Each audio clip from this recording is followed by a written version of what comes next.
Maccabees 1, chapter 9. Meanwhile, when Demetrius heard that Nicanor and his army had fallen in battle, he again positioned Bacchides and Alcimus in Judea, and the right horn of his army with them. They traveled by the way that leads to Gilgal, and they set up camp in Mesaloth, which is in Arbela, and they occupied it, and they destroyed the lives of many men.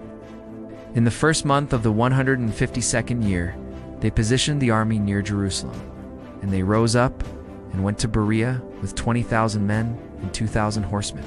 Wow. Judas had stationed his camp in Elasa, and 3,000 chosen men were with him. And they saw the multitude of the army, that they were many, and they became very afraid. And many withdrew themselves from the camp, and there remained of them no more than 800 men. And Judas saw that his army had slipped away, and that the battle pressed upon him.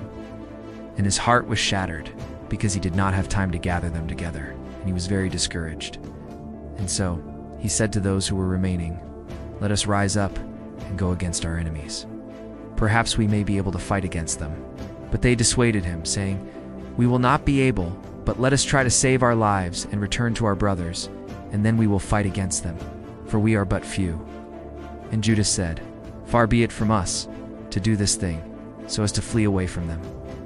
But if our time has drawn near, let us die with virtue on behalf of our brothers, and let us not inflict guilt upon our glory." And the army moved from the camp, and they stood to meet them. And the horsemen were divided into two parts, and the stone-slingers and archers went before the army, and the first ones were all powerful men, experienced in combat. Moreover, Bacchides was with the right horn, and the legion drew near on both sides, and they sounded the trumpets. But those also who were from the side of Judas, these also now cried out, and the earth shook at the noise of the armies. And the battle was joined from morning, even until evening. And Judas saw that the stronger part of the army of Bacchides was on the right side. And all the steadfast in heart came together with him, and the right part was crushed by them, and he pursued them even to Mount Azotus. And those who were with the left horn saw that the right horn was crushed, and so they followed after Judas, and those who were with him at their back. And the battle was hard fought, and there fell many wounded from one side and the other. And Judas fell, and the others fled away.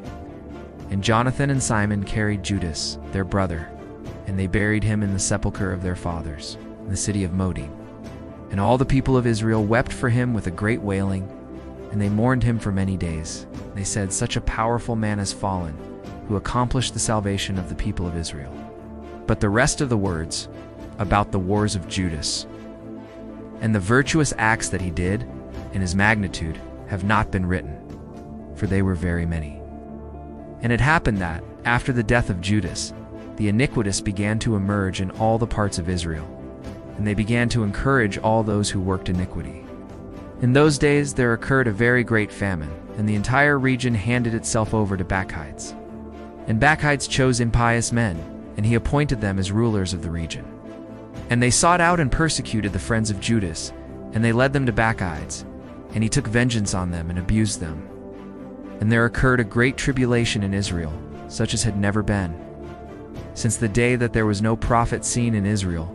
And all the friends of Judas gathered together, and they said to Jonathan, "Since your brother Judas has fallen away, there is not a man like him to go forth against our enemies, against Bacchides, and those who are the enemies of our nation. And so now we have chosen you in his place, on this day, to be our leader and commander in order to wage our wars."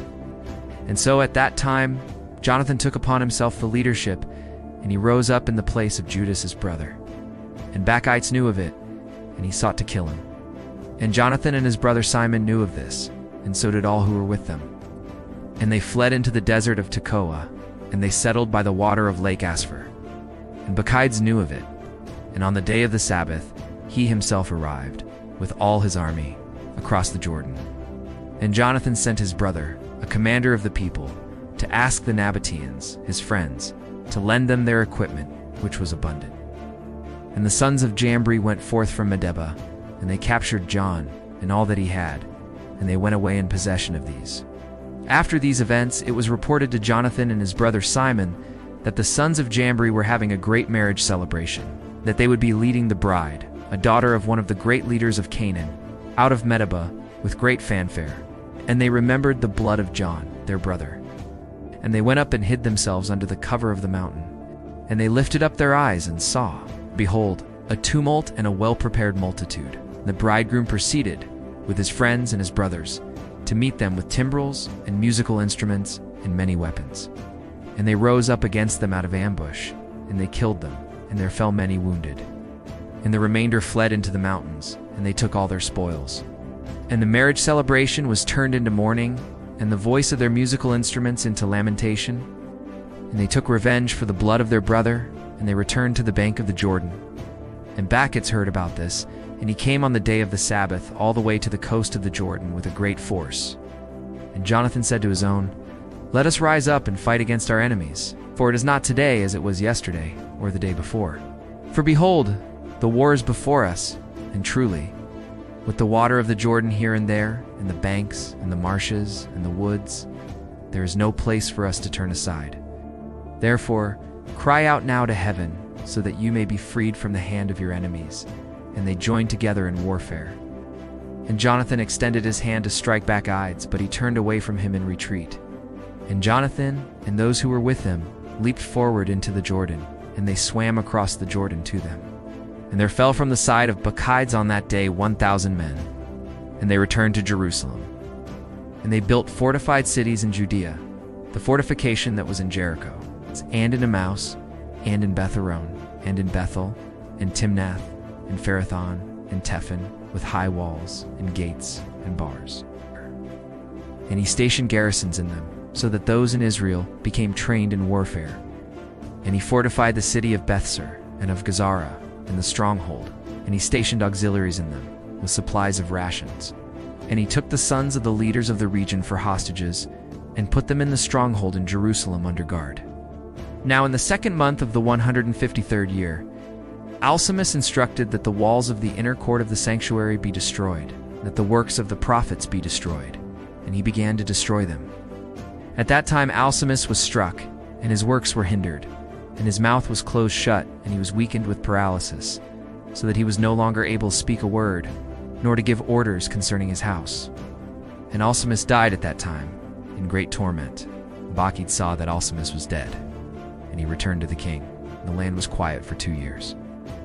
And all the iniquitous considered together, saying, "Behold, Jonathan and those who are with him live in quietude and confidence. Now, therefore, let us bring forth Bacchides, and he will capture them all in one night." So they went and gave counsel to him. And he rose up, so as to advance with a great army. And he secretly sent letters to his associates who were in Judea, to seize Jonathan and those who were with him. But they were not able, for their plan became known to them. And he apprehended from the men of the region those who were the leaders of this malice, 50 men. And Jonathan and Simon and those who were with him withdrew into Bethbasi, which is in the desert. And he repaired its breaches, and they fortified it. And Bacchides knew about it, and he gathered together all his multitude. And he reported it to those who were from Judea.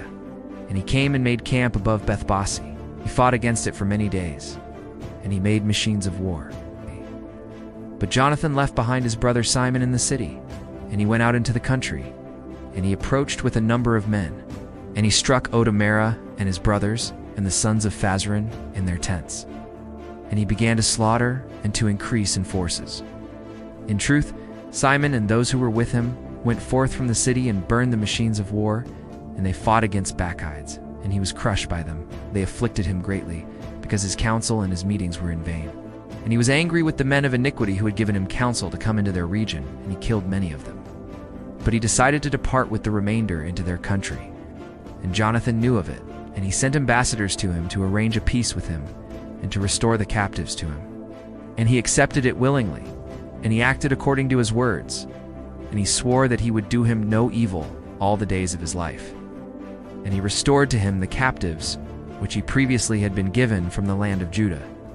And he turned back and went away into his own land. And he no longer drew near in order to enter into their borders. And so the sword ceased from Israel.